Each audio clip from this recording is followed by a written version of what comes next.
الحمد للہ وکفا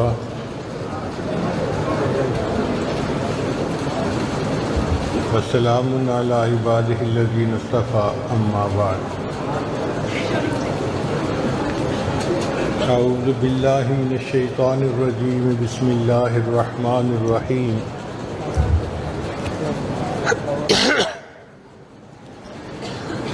شہد اللہ انہ لا الہ الا ھو والملائکۃ واولو العلم قائما بالقسط لا الہ الا ھو العزیز الحکیم سبحان ربک رب العزۃ عما یصفون وسلام علی المرسلین والحمد للہ رب العالمین اللہم صلی علی سیدنا محمد وعلی آل سیدنا محمد وبارک وسلم۔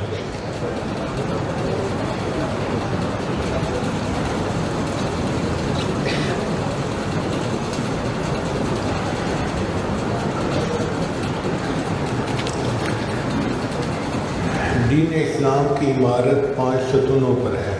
بنی الاسلام علی خمس، ان میں ایک ہے کلمہ، دوسرا نماز، روزہ، حج اور زکوٰۃ،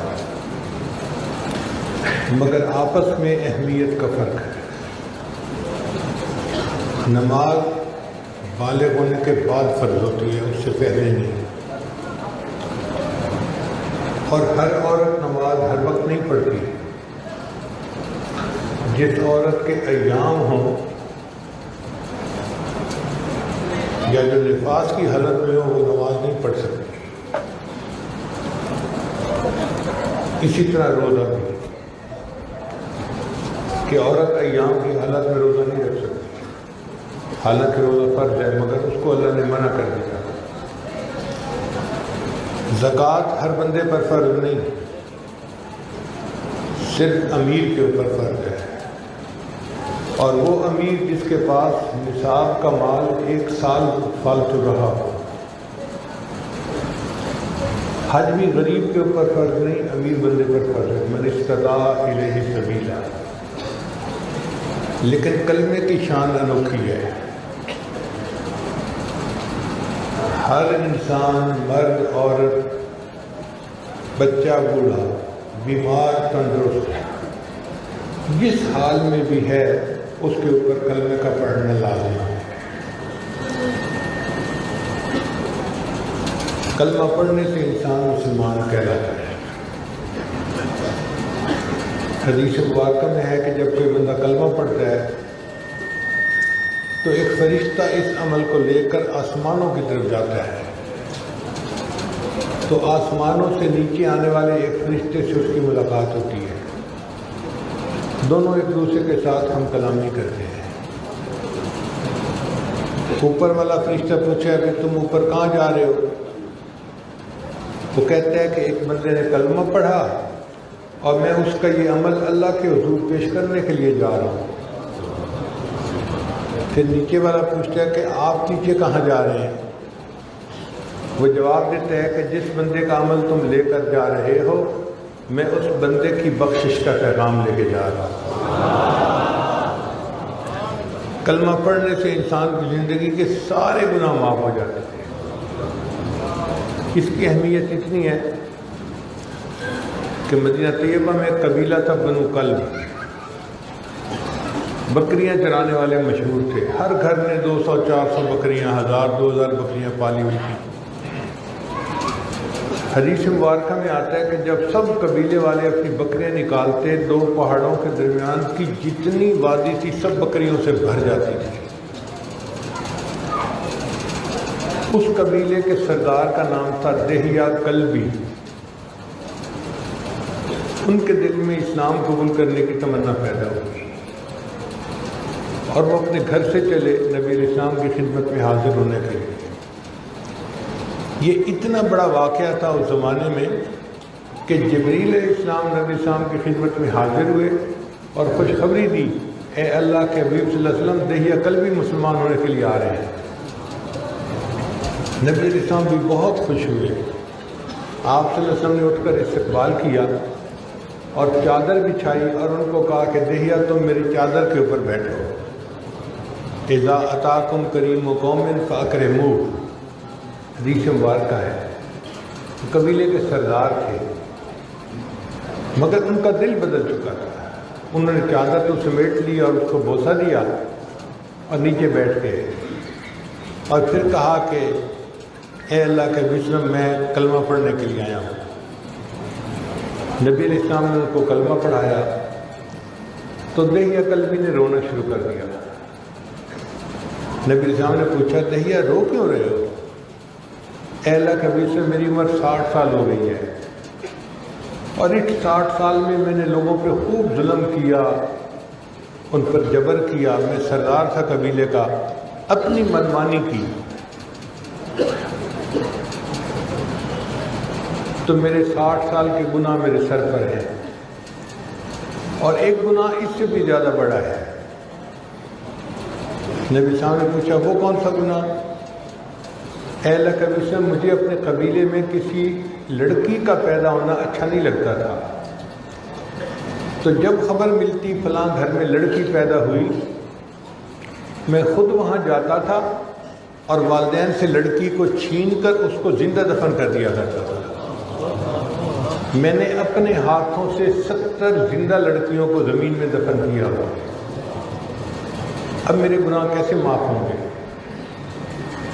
نبی اسلام نے ارشاد فرمایا الاسلام یہدم ما کان قبل، کہ جو بندہ کلمہ پڑھ لیتا ہے اس کی زندگی کے پچھلے جتنے گناہ ہوتے ہیں سب معاف ہو جاتے ہیں. 60 سال کے گناہ بھی معاف ہو گئے اور 70 معصوم لڑکیوں کو زندہ کرنے کا گناہ بھی اللہ نے معاف کر دیا. یہ کلمہ اتنی بڑی عبادت ہے. اب اس کلمے کے 2 حصے ہیں. ایک ہے لا الہ الا اللہ، اس کو تحلیل کہتے ہیں. لا الہ کا مطلب کوئی معبود نہیں، اپنی کائنات کی ہر چیز کی نفی، کچھ ہے ہی نہیں. پھر الا اللہ کہتے ہوئے انسان اللہ کا اس بات کرتا ہے یعنی لا الہ نفی ہوئی اور الا اللہ اس بات، تو اس کو نفی اس بات کہتے ہیں. اور اس لا الہ الا اللہ کے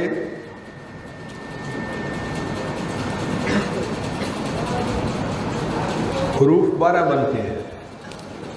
لا کے حروف 2، الہ کے 3، الا کے 3 اور اللہ کے 4، تو 4 6 10 اور 2 12 حروف بنتے ہیں.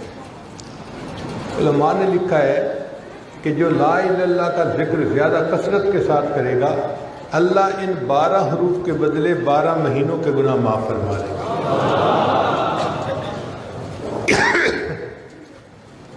بعض علماء نے ایک اور نقطہ لکھا ہے، وہ فرماتے ہیں کہ انسان کے جسم میں گناہ کرنے والے اعضاء 12 ہیں.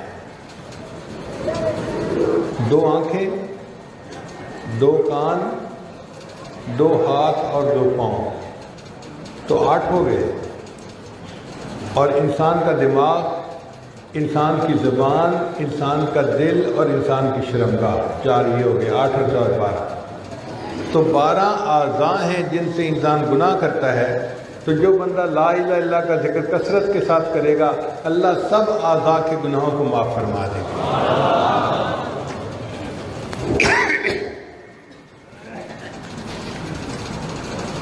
بعض علماء نے ایک اور نقطہ لکھا ہے، وہ فرماتے ہیں لا الہ الا اللہ کے الفاظ 4 ہیں. لا الہ الا اللہ 4 لفظ ہو گئے، اور محمد رسول اللہ 3 الفاظ یہ ہیں، تو 4 اور 3 7 الفاظ ہو گئے. اور جہنم کے 7 دروازے ہیں. قرآن مجید میں اللہ 7 ابواب. اب جہنم کے 7 دروازے اور ہمارے اس کلمہ طیبہ کے 7 الفاظ. تو جو بندہ کلمہ طیبہ پڑھ لیتا ہے اللہ ہر لفظ کے بدلے جہنم کے ایک دروازے کو بند کرتا ہے، سب دروازے بند کر دیے جاتے ہیں.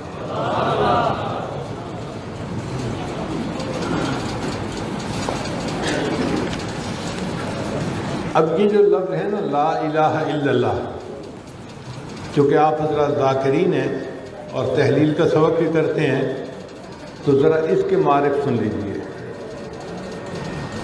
لا الہ الا اللہ کا تعلق روحانی دنیا کے ساتھ ہے، اور محمد الرسول اللہ کا تعلق جسمانی دنیا کے ساتھ ہے۔ لا الہ الا اللہ یہ یقین کی دنیا ہے، اور محمد الرسول اللہ یہ عمل کی دنیا ہے۔ لا الہ الا اللہ یہ مقصد زندگی ہے، اور محمد الرسول اللہ یہ طرز زندگی ہے۔ لا الہ الا اللہ کا تعلق باطن سے ہے جس کو دکھایا نہیں جا سکتا، اور محمد رسول اللہ کا تعلق ظاہر سے ہے جس کو چھپایا نہیں جا سکتا۔ لا الہ الا اللہ کا مطلب باطن کی دنیا کو بسانا ہے، اور محمد رسول اللہ کا معنی ظاہر کو نبی الاسلام کی سنتوں سے سجانا ہے۔ چنانچہ لا الہ الا اللہ قلب کو اللہ کی طرف متوجہ کرتا ہے، اور محمد رسول اللہ انسان کے جسم کو عبادت کی طرف متوجہ کرتا ہے۔ لا الہ الا اللہ یہ اندر کی بات ہے، محمد رسول اللہ یہ ظاہر کی بات ہے۔ لا الہ الا اللہ کا معنی ما سوا کا یقین دل سے نکل جائے، اور محمد رسول اللہ کا معنی کہ ما سوا کے طریقے زندگی سے نکل جائیں۔ لا الہ الا اللہ یہ ہے اللہ کو ماننا، اور محمد رسول اللہ ہے اللہ کی ماننا۔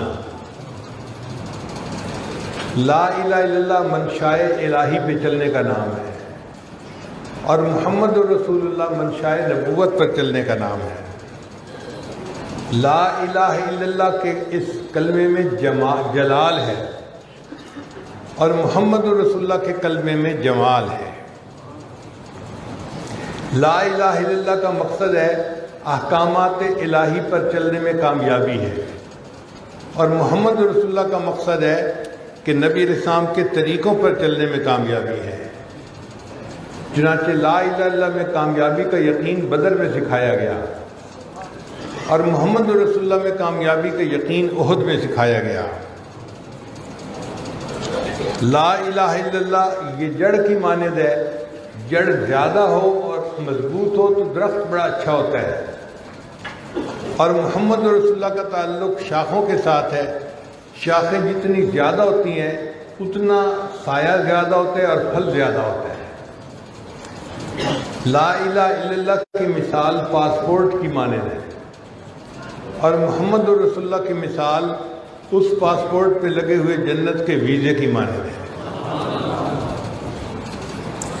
اب لا الہ الا اللہ میں ہمارا تعلق اللہ کی ذات کے ساتھ ہے، اور محمد رسول اللہ میں ہمارا تعلق نبی الاسلام کی ذات گرامی کے ساتھ ہے۔ تو گویا دو ہستیوں سے ہمارا واسطہ ہے، ایک وہ ہستی جو ارحم الراحمین ہے، اور دوسری وہ ہستی جو رحمت للعالمین ہے۔ شاعر نے کہا یا رب تو کریمی و رسول تو کریم، یا رب تو کریمی و رسول تو کریم، صد شکر کے ہستیم دیان دو کریم۔ اے اللہ آپ بھی کریم ہیں اور آپ کے محبوب وسلم بھی کریم ہے، میں ہزار شکر ادا کرتا ہوں کہ میرا دو کریموں کے ساتھ واسطہ ہے۔ اب اللہ تعالیٰ کی رحمت کا معاملہ ذرا سن لیجیے۔ حدیث مبارکہ میں آتا ہے کہ اللہ تعالیٰ نے اپنی رحمت کے 100 حصے کیے، اور ان 100 حصوں میں سے ایک حصہ اللہ نے مخلوق میں تقسیم کیا، ساری مخلوق میں۔ لہذا مخلوق میں جہاں محبت نظر آتی ہے، ماں باپ کی اولاد کے ساتھ، اولاد کی ماں باپ کے ساتھ، شوہر کی بیوی کے ساتھ، بیوی کی شوہر کے ساتھ، بھائی بھائی کی محبت، بہن بھائی کی محبت، دو دوستوں کی محبت، جہاں محبت آپ کو نظر آتی ہے یہ اس ایک حصے کے آگے حصے در حصے ہیں۔ آپ یوں سمجھیں کہ جو ایک حصہ تھا وہ کوہ ہمالیہ پہاڑ کی مانند تھا، پھر اس کو ریت کے ذرات میں اللہ نے تقسیم کر کے ریت کا ایک ایک ذرہ ہر ایک کے دل میں ڈال دیا۔ تو دنیا میں جو محبتیں نظر آتی ہیں وہ ریت کے اس ذرے کی مثال ہے. تو جب ریت کا ایک ذرہ اتنی محبت دیتا ہے تو پھر پورا ہمالیہ پہاڑ کتنا ہوگا, اور جس پروردگار کے پاس 100 حصے رحمت کے ہوں گے اس کی رحمت کا کیا حال ہوگا. اسی لیے اللہ تعالیٰ کی رحمت کے 2 نام ہیں, ایک ہے رحمان اور ایک ہے رحیم. ذہن میں بات آتی ہے کہ 2 نام بنانے کا کیا مقصد تھا. اب آپ بات ذرا سمجھ لیجیے آسان لفظوں میں کہ 2 صفتیں الگ الگ ہیں. ایک صفت ہے مالدار ہونا اور دوسری صفت ہے بندے کا سخی ہونا.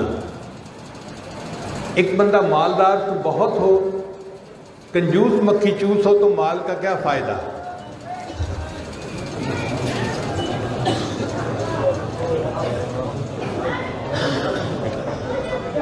اور ایک بندہ اگر سخی بہت ہو مگر اس کے پلے کچھ نہ ہو تو وہ کیا کرے گا. تو مزہ تو تب ہے کہ جب مال بھی بے حد و حساب ہو اور سخاوت بھی بے انتہا ہو. تو اللہ تعالیٰ رحیم ہے, اس کا معنی یہ کہ اللہ کی رحمت کا کوئی کنارہ ہے ہی نہیں. جہاں تک کسی کی نظر جائے گی اس کو اللہ تعالیٰ کی رحمت کا سمندر ہی نظر آئے گا. تو اللہ تعالیٰ کی رحمت بے حد و حساب ہے. اللہ فرماتے ہیں ان رحمتی وسعت کل شیء, میری رحمت ہر چیز کے اوپر وسیع ہے. اور رحمان کا مطلب وہ ذات کہ جس کی رحمت اپنے اور پرائے ہر ایک پہ خرچ ہو رہی ہے. کافروں کو کون اولاد دیتا ہے؟ کافروں کو مال کون دیتا ہے؟ صحت کون دیتا ہے؟ تو اللہ وہ ذات ہے جو اپنوں کو بھی نوازتا ہے, غیروں کو بھی نوازتا ہے, وفاداروں کو بھی دیتا ہے, غداروں کو بھی دیتا ہے. اس کا مطلب یہ کہ رحمت بھی بے انتہا ہے اور اس کی رحمت خرچ بھی بے انتہا ہو رہی ہے. تو 2 نام تھے الرحمن اور الرحیم. لہذا اللہ تعالیٰ کی رحمت بہت زیادہ ہے, ہم اس کا اندازہ ہی نہیں لگا سکتے.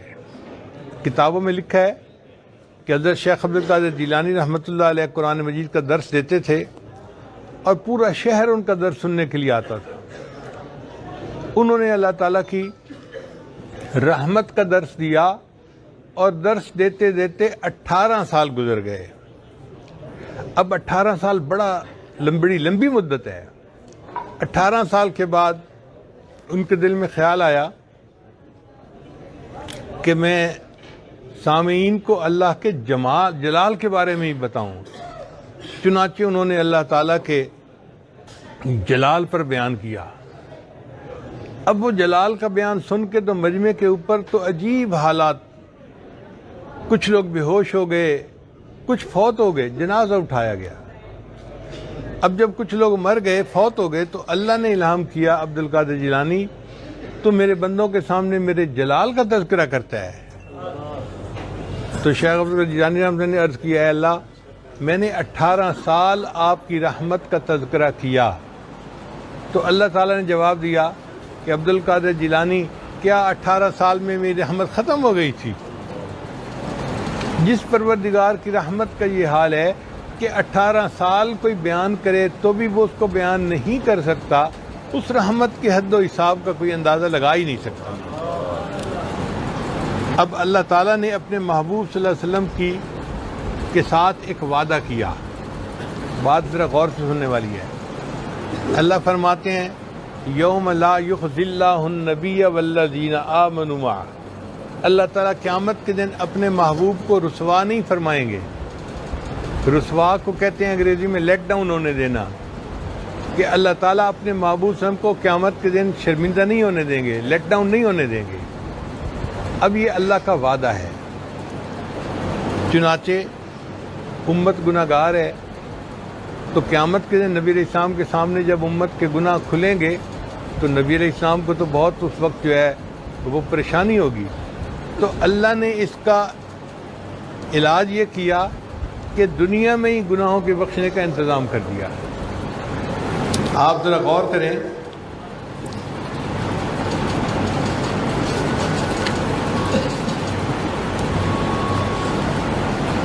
کوئی بندہ بیمار ہوتا ہے اس کے گناہ معاف.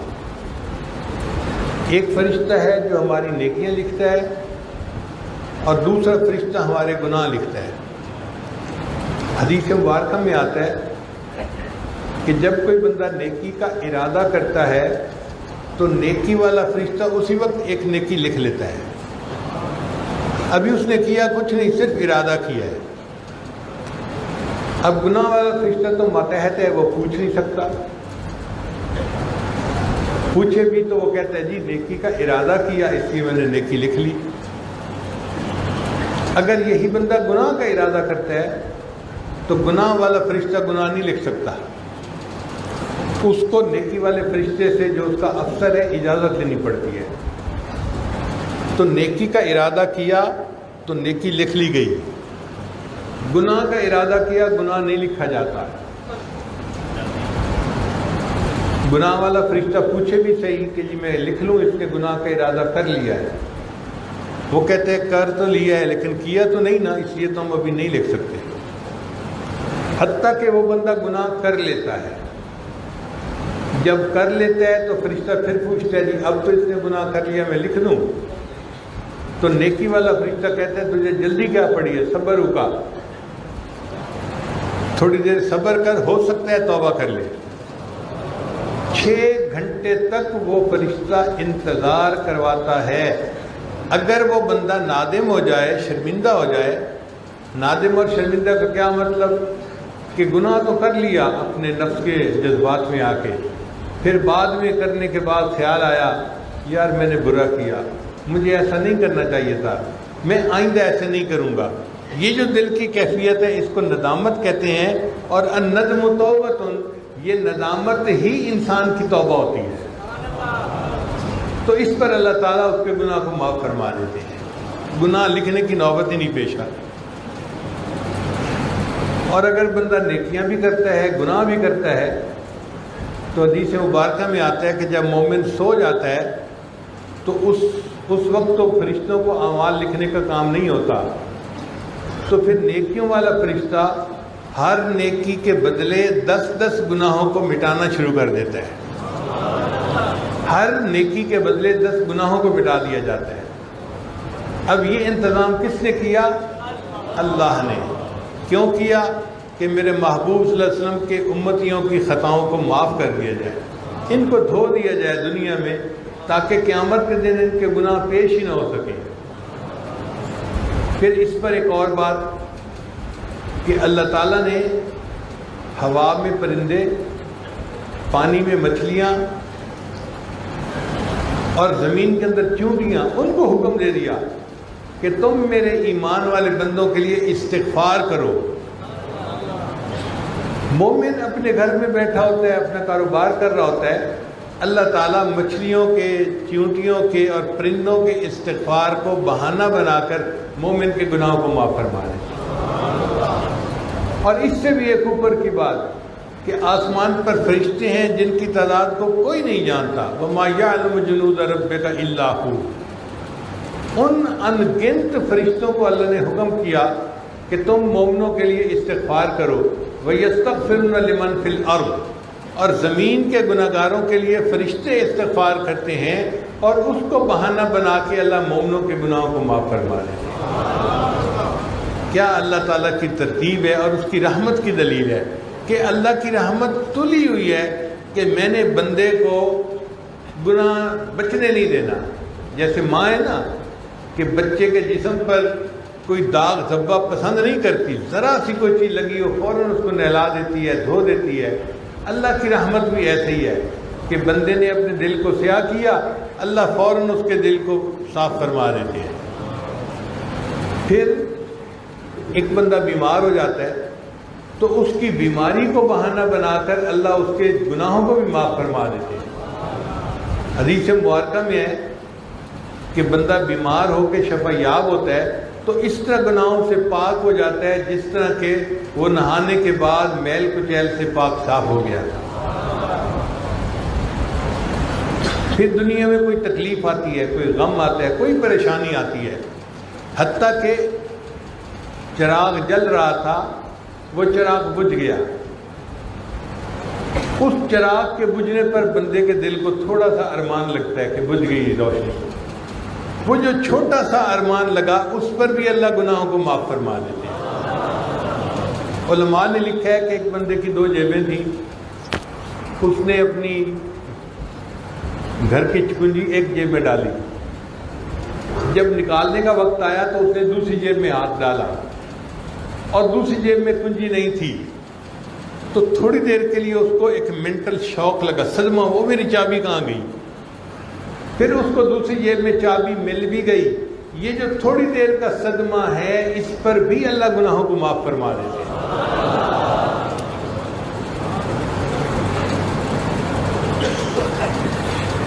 پھر ایک دوست کی دعا کے بدلے اللہ دوسرے دوست کے گناہوں کو معاف فرما دیتے ہیں.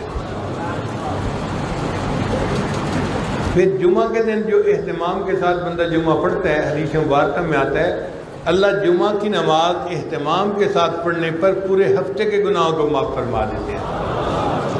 پھر رمضان مبارک ہمارے بہت قریب آ گیا. جو بندہ رمضان مبارک کے روزے اچھی طرح سے رکھے, تراویح اچھی طرح سے رکھے, رمضان مبارک کو اس طرح اہتمام کے ساتھ گزارنے سے اللہ پورے سال کے گناہوں کو معاف فرما دیتے ہیں. پھر جب عید کے دن مجمع اکٹھا ہوتا ہے تو اللہ تعالیٰ علام الغیوب ہے, سب جانتے ہیں, مگر وہ فرشتوں کو گواہ بناتے ہوئے پوچھتی ہیں میرے فرشتوں یہ میرے بندے کیوں آ گئے.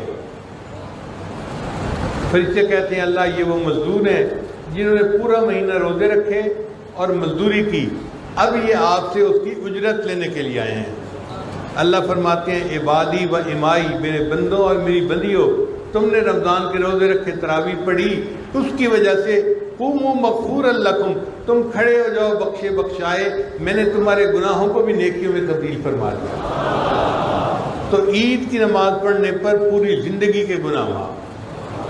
اسی طرح کوئی بندہ حج یا عمرہ کر کے آتا ہے تو اس کے بھی پوری زندگی کے گناہ معاف. رجع کیوم ولدت امہ, نبی صلی اللہ علیہ وسلم نے فرمایا وہ حج عمرے سے اس طرح لوٹتا ہے جیسے اس دن پاک تھا جب اس کی ماں نے اس کو جنم دیا تھا. جیسے پیدائش والے دن گناہوں سے پاک تھا, اس طرح اللہ اس کو پاک کر کے واپس لوٹا دیتے ہیں. پھر ایک اور بات دیکھیے, عورت اگر اپنے خامن سے حاملہ ہوتی ہے تو حدیث مبارکہ میں آتا ہے کہ جس لمحے اس کو حمل ہوتا ہے اس کی زندگی کے پچھلے سب گناہ معاف کر دیے جاتے ہیں. پھر وہ عورت 9 مہینے حمل کے گزارتی ہے تو بچے کی ولادت ہوتی ہے. تو حدیث مبارکہ میں آتا ہے کہ جس لمحے بچے کی ولادت ہوتی ہے اللہ دوسری مرتبہ پھر زندگی کے سب گناہوں کو معاف فرما دیتے ہیں. پھر وہ عورت اپنے بچے کی پرورش کرتی ہے, اس کو دودھ پلاتی ہے, اس کا خیال رکھتی ہے, حتیٰ کہ بچہ بڑا ہو جاتا ہے اور وہ بولنے لگتا ہے. اگر یہ بچہ بولنے لگے اور اس نے سب سے پہلے اللہ کا لفظ اپنی زبان سے نکالا تو اس بچے کے اللہ کا لفظ نکالنے پر اللہ اس کی ماں اور باپ دونوں کے گناہوں کی بخشش فرما دیتے ہیں.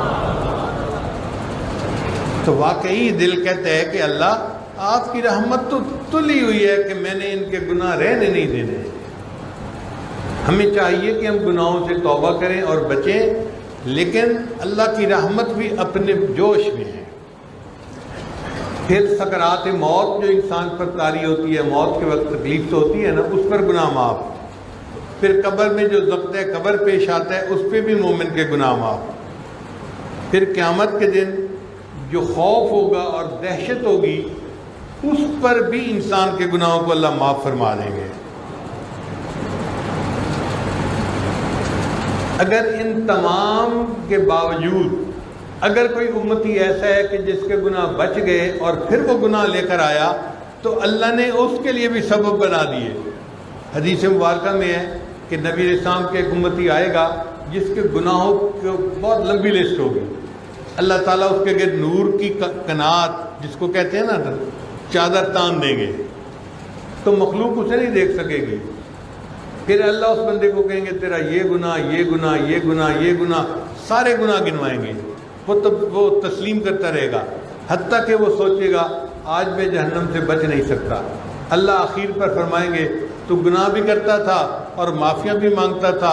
ہم نے دنیا میں بھی تیرے عیبوں کی پردہ پوشی کی, آج بھی پردہ پوشی کرتے ہیں اور تیرے گناہوں کو نیکیوں میں تبدیل کر دیتے ہیں. پھر جب رحمت کا پردہ ہٹے گا تو اس بندے کے نام اعمال پہ لوگوں کی نظر پڑے گی, کوئی ایک بھی گناہ درج نہیں ہوگا.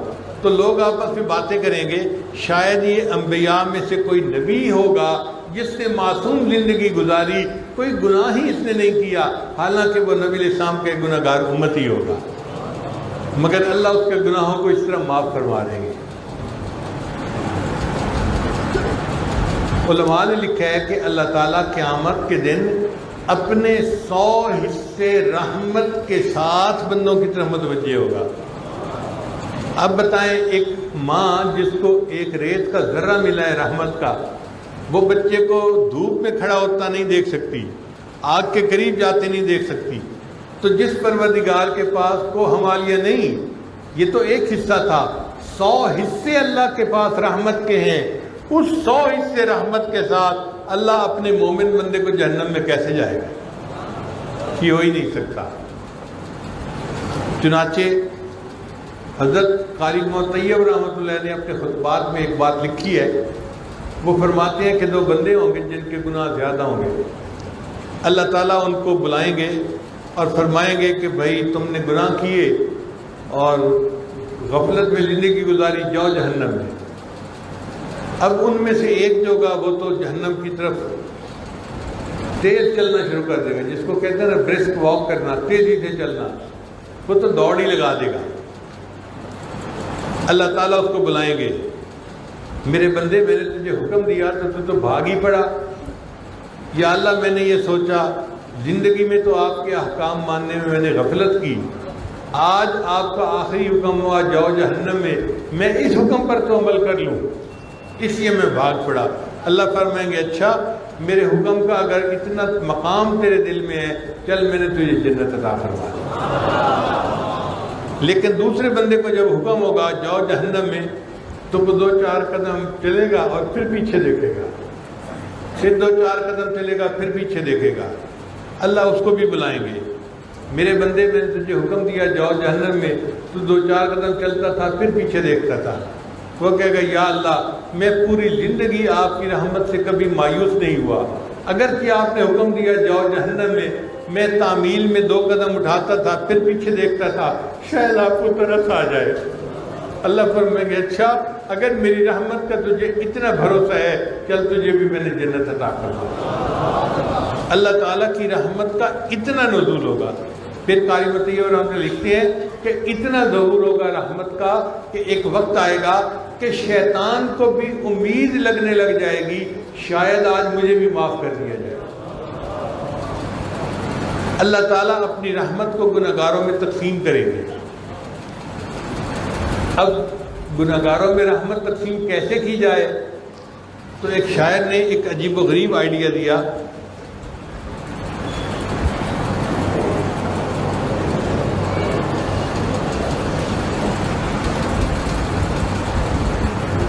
شوگر کی وجہ سے میرا منہ خشک ہو جاتا ہے اور میرے لیے بولنا مشکل ہوتا ہے, تو یہ ڈاکٹر حضرات ساتھ ہیں, یہ ایک ایک گھونٹ پانی دیتے ہیں لوبریکیشن کے لیے.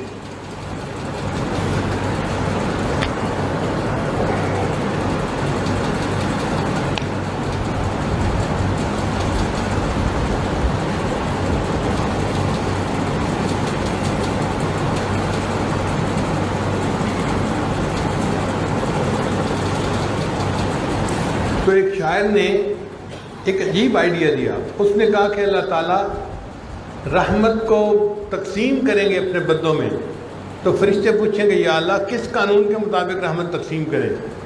تو ہو سکتا ہے اللہ تعالیٰ یہ فرما دیں کہ جس کے گناہ جتنے زیادہ ہیں اس کو رحمت میں سے اتنا زیادہ حصہ دے دیا جائے.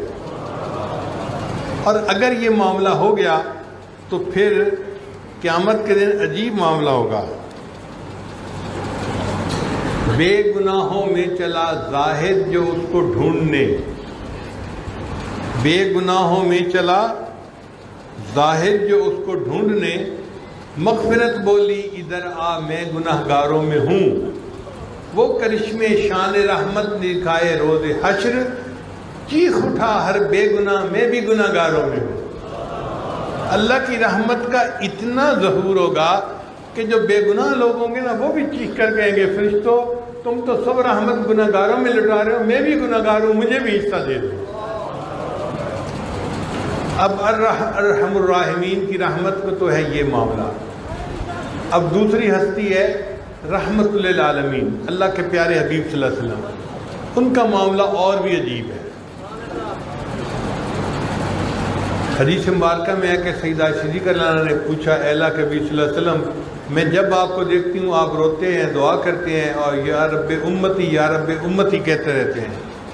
نبی صلی اللہ علیہ وسلم نے فرمایا عائشہ میں ساری زندگی یا رب امتی کرتا رہوں گا، حتیٰ کہ جب میری موت کا وقت آئے گا میں اس وقت بھی یا رب امتی کہوں گا، اور قیامت کے دن جب سب انبیاء بھی نفسا نفسی پکار رہے ہوں گے میں اس وقت بھی اللہ کے سامنے یا رب امتی امتی ہی کا رٹ لگاؤں گا۔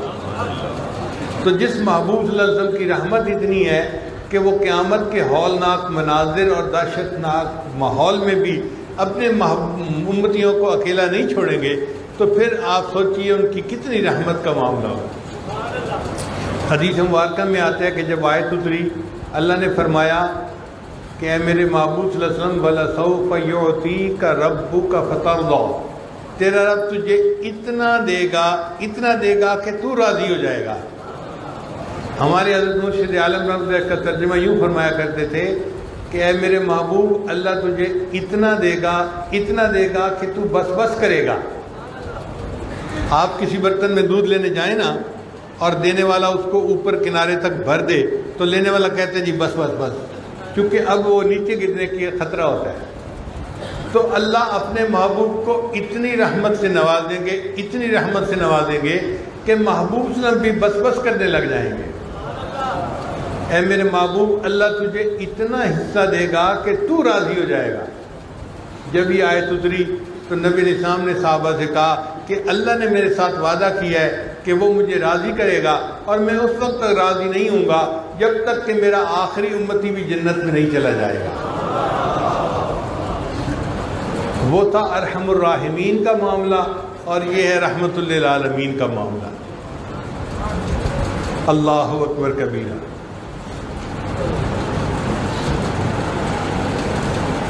حدیث مبارکہ میں آتا ہے کہ ایک مرتبہ نبی علیہ الصلوۃ والسلام نے دعا مانگی کہ یا اللہ آپ میری امت کے گناہوں کو معاف تو فرمائیں گے، لیکن ایسے بھی لوگ ہوں گے کہ جن کا کوئی عمل ایسا نہیں ہے کہ ان کو جہنم سے نکالا جائے، تو آپ اپنی رحمت کا بھی تو معاملہ دکھائیں نا۔ اللہ تعالیٰ نے وعدہ فرما لیا اے میرے محبوب صلی اللہ علیہ وسلم میں جہنم سے 1 لاکھ بھر کے نکالوں گا، اور ان لوگوں کو جو ایمان والے ہوں گے ان کو جنت عطا فرما دوں گا۔ اب جب اللہ نے وعدہ فرمایا تو حضرت عمر رضی اللہ عنہ بڑے خوش ہو گئے۔ حضرت ابو بکر صدیق رضی اللہ عنہ کے پاس بیٹھے تھے۔ ابو بکر صدیق رضی اللہ عنہ نے پھر عرض کیا اے اللہ کے حبیب صلی اللہ علیہ وسلم اللہ کی رحمت کی خاص نظر ہے، آپ اور دعا کیجئے، اللہ رحمت کا اور اظہار فرما۔ تو عمر رضی اللہ عنہ نے کہا ابو بکر آپ جانتے ہو نا اللہ کتنے بڑے ہیں اور اللہ کی لف کتنی بڑی ہوگی۔ تو ابو بکر صدیق نے جواب دیا عمر میں جانتا ہوں اللہ کتنے بڑے ہیں اور اللہ کی لف کتنی بڑی ہوگی، لیکن اگر اوروں کا فائدہ ہو سکتا ہے تو تمہارا کیا نقصان ہے۔ چنانچہ نبی علیہ السلام نے پھر دعا مانگی، اللہ نے وعدہ فرمایا میں 2 لپیں بھر کے نکالوں گا اور ان لوگوں کو جنت عطا فرما دوں گا۔ اب آپ غور کیجئے کہ اگر پلاؤ پکا ہوا ہو نا اور میں اپنی دونوں ہتھیلیوں سے یوں بھروں تو ہزاروں کی تعداد میں چاول تو میری لپ میں آ جائیں گے۔ یہ تو ایک چھوٹا سا بندہ ہے جس کی لپ ہے۔ اب آپ سوچیں کہ ایک ہوتی ہے مرغا مشین جو مٹی اٹھاتی ہے، اگر وہ لپ بھرے تو میرے خیال میں لاکھوں دانے تو اس کی لپ کے اندر آ جائیں گے، حالانکہ وہ ایک چھوٹی سی مشین ہے۔ اللہ کتنے بڑے ہیں اور اللہ کی لپ کتنی بڑی ہوگی۔ اربوں کھربوں لوگ ایک لپ میں اللہ جہنم سے نکالیں گے، انہیں جنت عطا فرما دیں۔ جب اللہ نے 2 لپوں کا وعدہ کیا تو وہ صدیق رضی اللہ عنہ نے پھر عرض کیا اے اللہ کے وسلم اور دعا کیجئے، امت کا فائدہ ہو جائے گا۔ چنانچہ نبی صاحب نے پھر دعا کی، اللہ نے وعدہ کیا میرے محبوب صلی اللہ علیہ وسلم میں 3 لپیں بھر کے نکالوں گا اور ان کو جنت عطا فرما دوں گا۔ ابو بکر صدیق لانو کا بھی دل خوش ہو گیا اور عمر لانو کا بھی دل خوش ہو گیا اور نبی علیہ السلام کا بھی دل راضی ہو گیا۔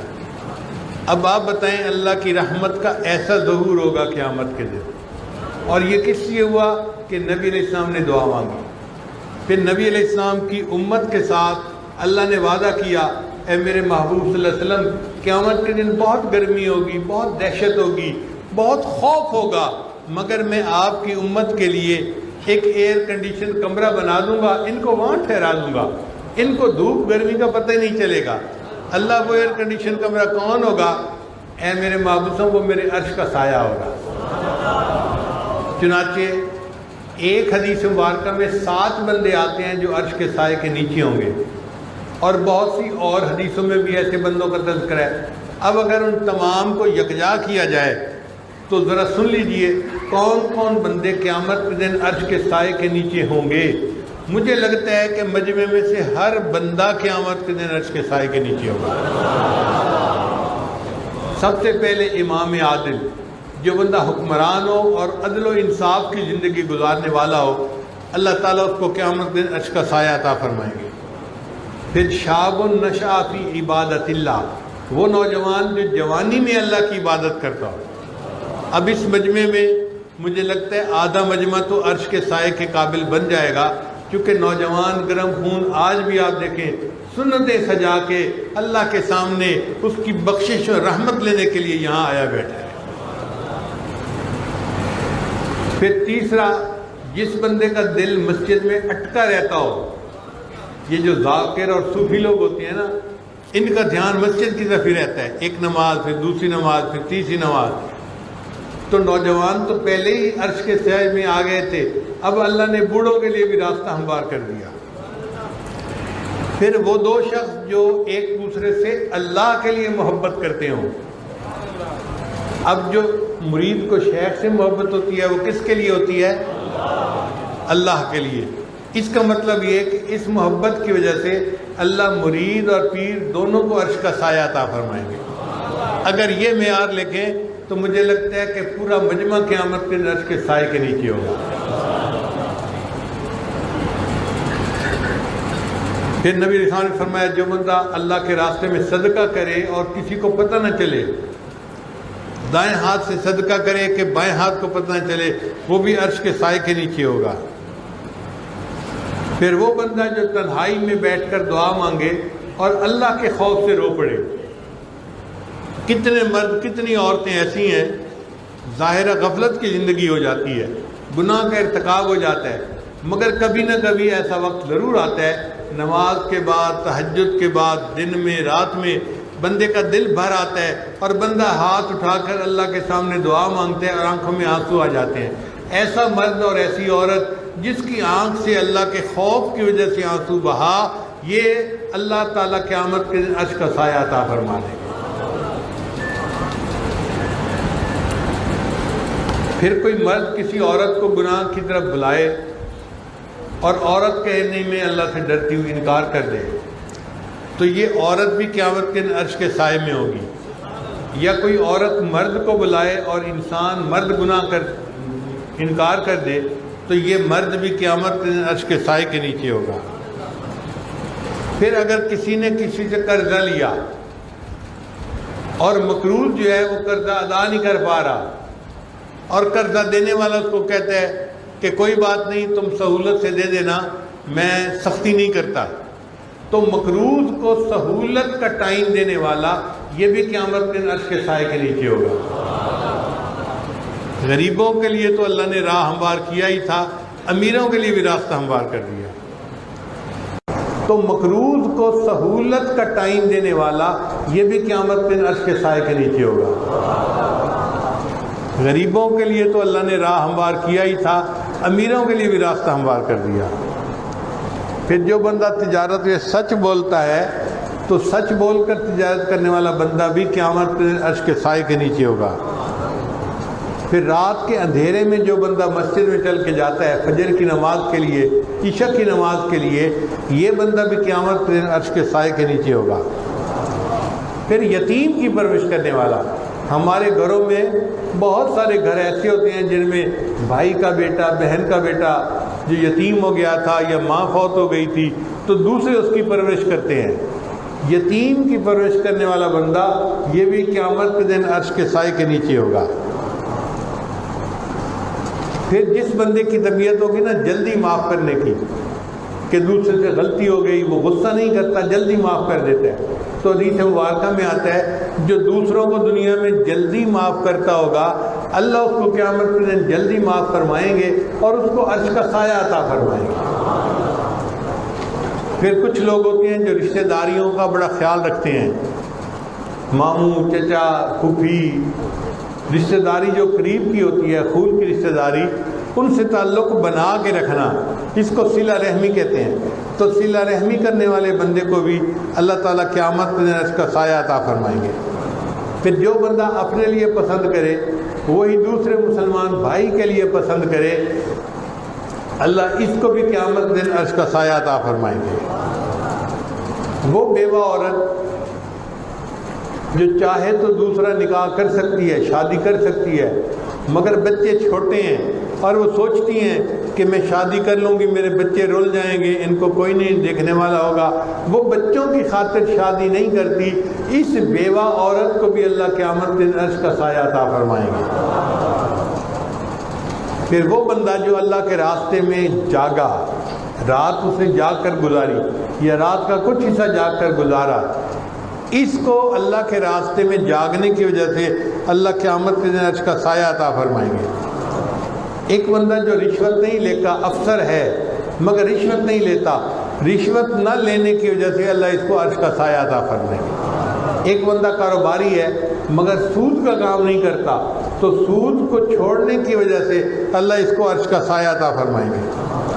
ایک بندہ غمگین ہے تو دوسرا بندہ دیکھتا ہے کہ بڑا غمگین ہے، وہ اس کا تھوڑا سا تسلی دے دیتا ہے، دو بول دیتا ہے تاکہ اس کا غم ہلکا ہو جائے۔ جو غمگین کا غم دنیا میں ہلکا کرے گا اللہ اس کو بھی قیامت کے دن عرش کا سایہ عطا فرمائے گا۔ اب آپ بتائیں کہ کتنی عورتیں، مائیں، بہنیں، وہ تو سیدھی عرش کے سائے کے نیچے۔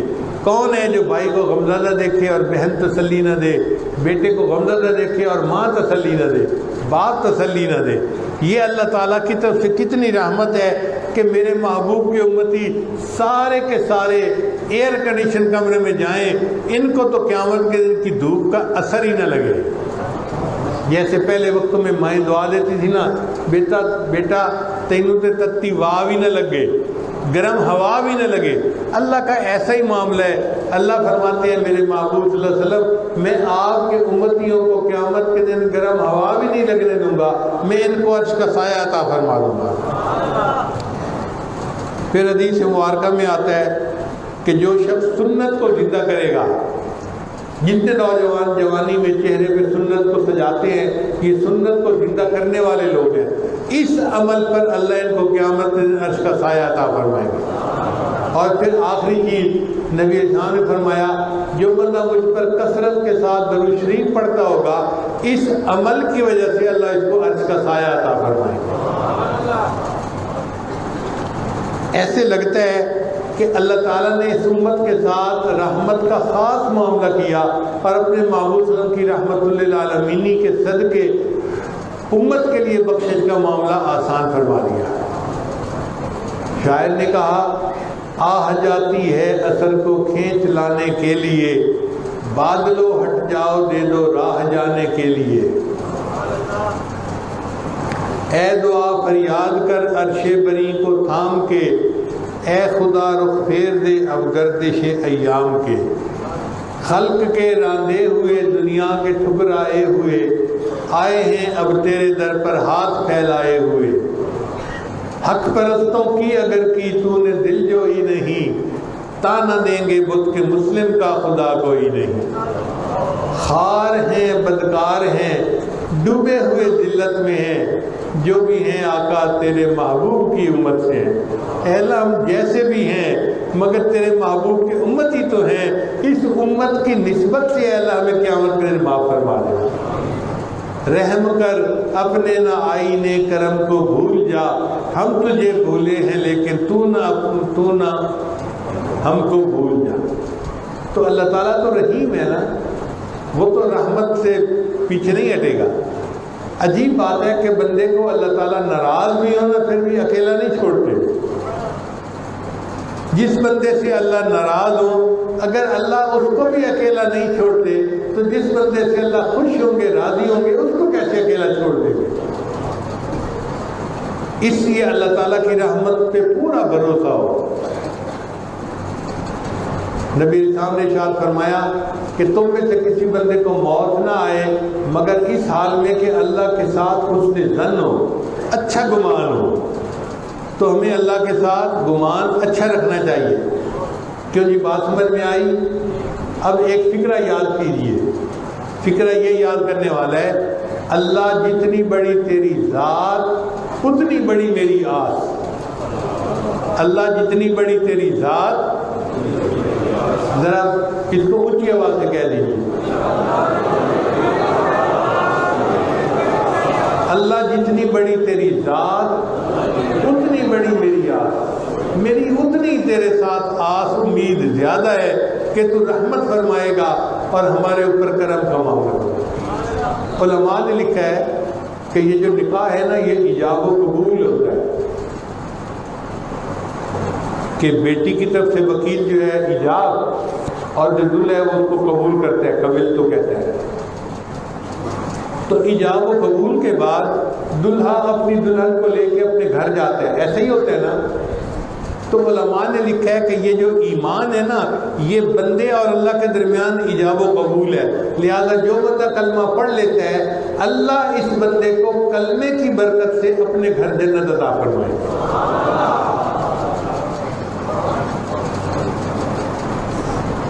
چنانچہ حدیث پاک میں آتا ہے اللہ تعالیٰ قیامت کے دن فرشتوں کو کہیں گے کہ میرے بندوں کا حساب لو اور حقوق العباد کا حساب پہلے لو۔ جو ایک دوسرے کو دل آزاری کی، ایک دوسرے کی غیبت کی، الزام تراشی کی، یہ حقوق العباد کہلاتے ہیں۔ تو حقوق العباد کا حساب لو۔ چنانچہ حقوق العباد کا حساب ہو جائے گا۔ جس نے برا کیا ہوگا تو دوسرے کو اس کی نیکیاں دے دی جائیں گی، اور اگر حقوق العباد کا معاملہ کلیئر ہو گیا تو پھر فرشتے کہیں گے اللہ ہم نے ایمان والوں کے حقوق العباد کا حساب لے لیا، اب کیا کریں؟ اللہ فرمائیں گے اب میرے حقوق کا مسئلہ پیچھے رہ گیا، مجھے اپنے ایمان والوں سے حساب لیتے ہوئے حیات ہی ہے، سارے کے سارے کلمہ پڑھنے والے جنت چلے جائیں۔ قرآن مجید کی آیت ہے ربما یود الذین کفروا لو کانوا مسلمین۔ ایک ایسا وقت آئے گا کہ کافر حسرت کریں گے کاش ہم نے بھی دنیا میں کلمہ پڑھا ہوتا اور آج اس کلمے کی برکت سے اللہ ہمیں بھی جنت عطا فرما دیتے۔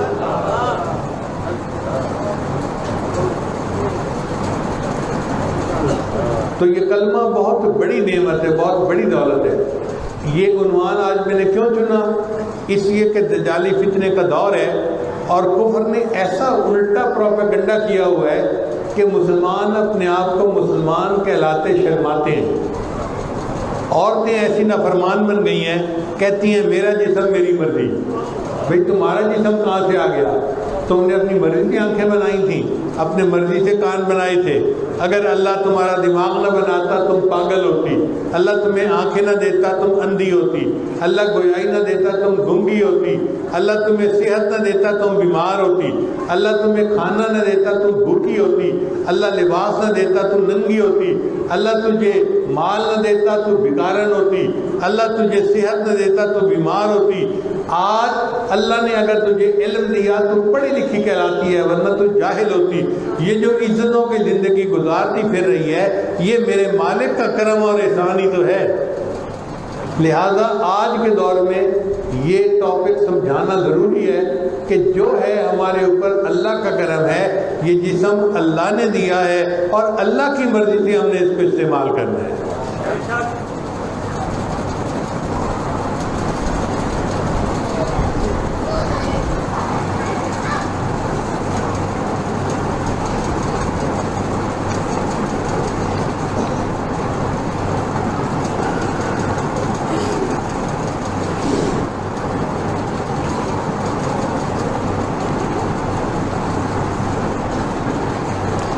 اب میں اپنے دو بزرگوں کی بات پر اپنے اس بیان کو مکمل کرتا ہوں کہ جو ہم کہتے ہیں نا لا الہ الا اللہ، نہیں کوئی معبود سوائے اللہ کے، اس بات کو سن کر اللہ کو خوشی ہو جاتی ہے۔ چنانچہ یہ اتنا عظیم کلمہ ہے کہ ساری امتوں کو اس کا حکم ملا۔ اللہ نے آدم علیہ السلام کو کلمہ دیا لا الہ الا اللہ، آدم صفی اللہ، لا الہ الا اللہ نوح نجی اللہ، لا الہ الا اللہ ابراہیم خلیل اللہ، لا الہ الا اللہ موسیٰ کلیم اللہ، لا الہ الا اللہ عیسیٰ روح اللہ، اور اس امت کو ملا لا الہ الا اللہ محمد الرسول اللہ۔ لہذا یہ بہت بڑی نعمت ہے جو اللہ نے ہمیں عطا فرمائی، ہم اس کے ساتھ پکے رہیں اور کلمے پہ ہونے کا شکر ادا کریں کہ اللہ آپ نے ہمارے اوپر احسان فرمایا، ایمان عطا کیا، ہم اس ایمان کی دولت ملنے پر آپ کے شکر گزار ہیں۔ اب ایمان کی حفاظت کے ساتھ ہمیں دنیا سے جانے کی توفیق عطا فرمانا۔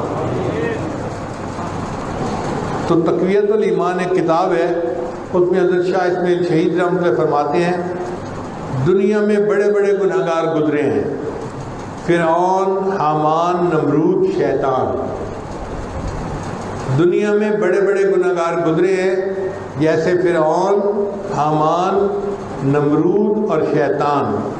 فرماتے ہیں اگر کوئی شخص ساری دنیا کے گناہوں کا ارتکاب کر لے مگر توحید کے اوپر قائم رہے تو اس کے بھی اللہ سب گناہوں کو معاف فرما دیں گے۔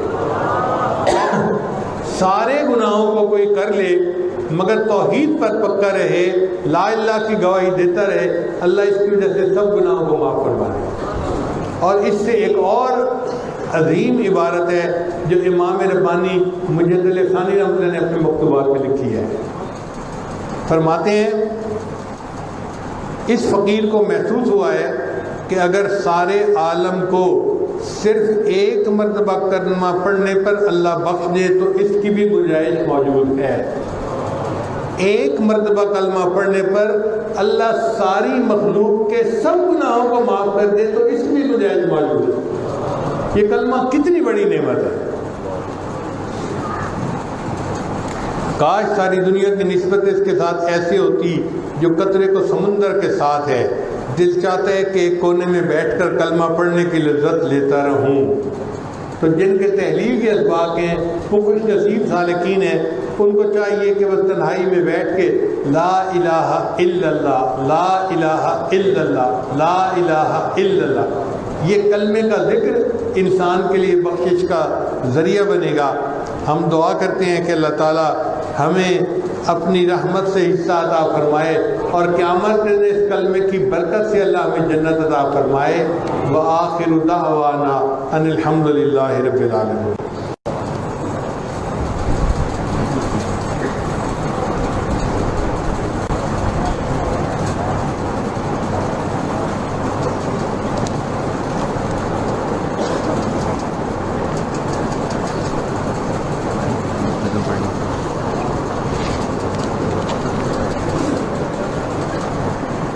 کچھ دیر مراقبہ کریں گے۔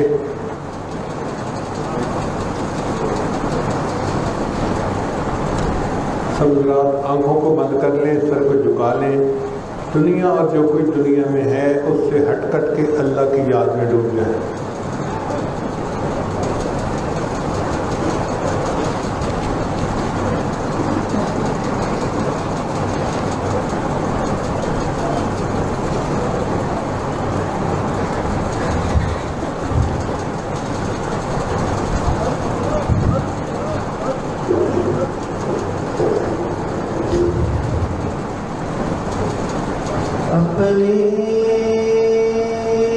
بسم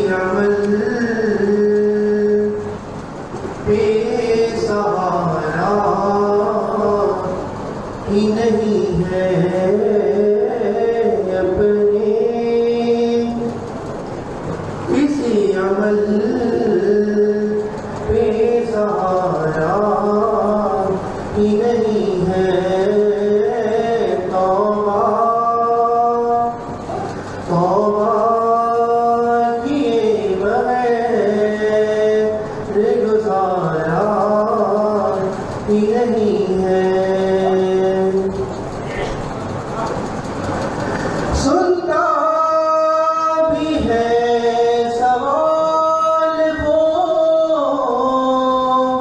دیتا بھی ہے جواب، سنتا بھی ہے سوال وہ،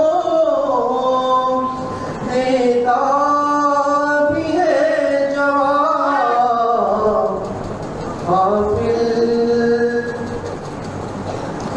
غافل ہے تو کہ دل سے پکارا ہی نہیں ہے،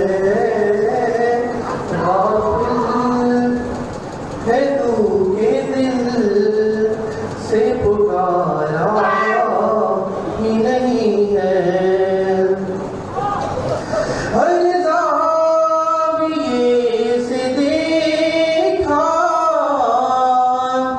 جہاں تک نظر گئی، ہر زاویے سے دیکھا جہاں تک نظر گئی، رحمت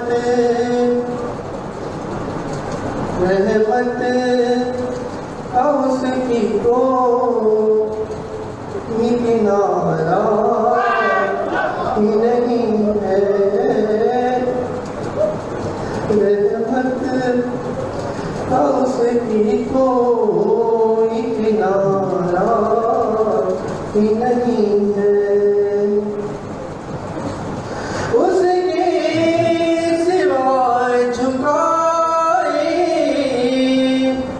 کہیں پر بشر جبیں، اس کے سوا جھکائے کہیں پر بشر جبیں، یہ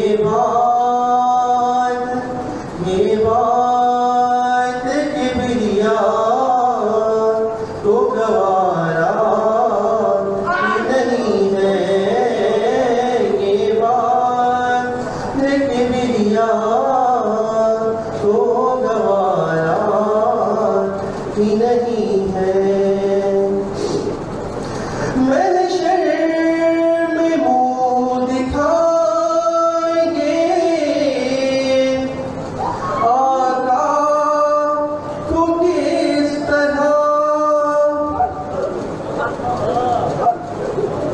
محشر میں منہ دکھائیں گے آقا کو کس طرح،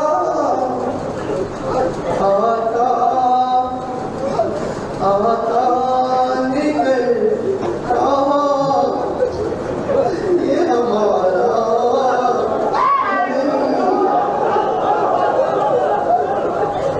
محشر میں منہ دکھائیں گے آقا کو کس طرح، آقا نکل کہا یہ ہمارا ہی نہیں ہے، اپنے کسی عمل پہ سہارا ہی نہیں ہے۔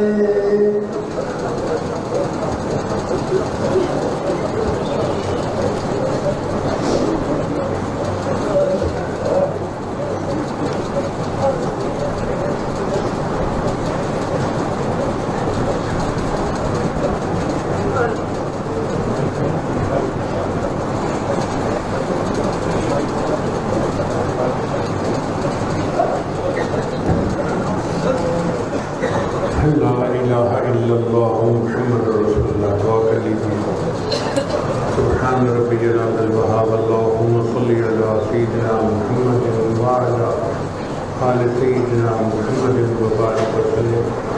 اے رب کریم، ہم آپ کے عاجز مسکین بندے ہیں، ہمارے گناہوں کو معاف فرما، خطاؤں سے درگزر فرما، عیبوں کی پردہ پوشی فرما۔